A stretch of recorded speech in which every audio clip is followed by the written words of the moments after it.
Afternoon, and thanks very much for joining Datacom IT's session here at the ALIA conference once again. Today we're looking at a setup that we've got here for the scanning of all types of photographic material, being slides or transparent material, in this instance slides, negatives and transparencies. As you can see, we've actually got quite a bespoke setup here, so rather than utilising a commercially available scanner, which is available for scanning all of that type of material, we have our own bespoke setup with a light box and a digital camera. In this instance, it's a Canon 50 megapixel camera. And the reason we use this particular setup is because it allows us to have full control of both the capture, image processing and the image processing from end to end.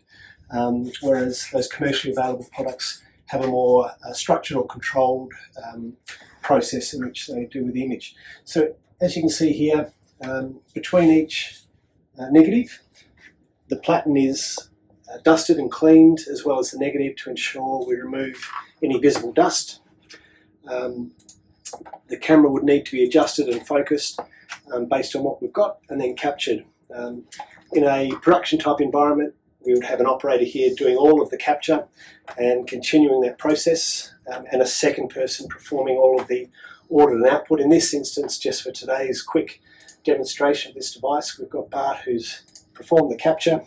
He's now going through into the image processing. We use a product called Capture Pro, and in here adjustments will be made depending on what the client requirements are. There may be a requirement to apply colour management, so adjustments are made based on those requirements. Images are cropped and edited to whatever the client requirements are.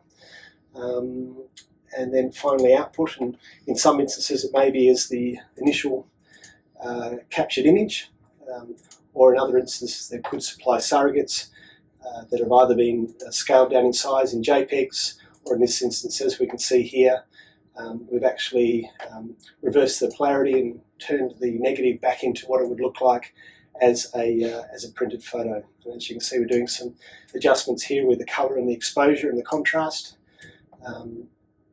And this can be a subjective part of the process, and in all instances we work under guidance from our client to meet whatever those requirements are.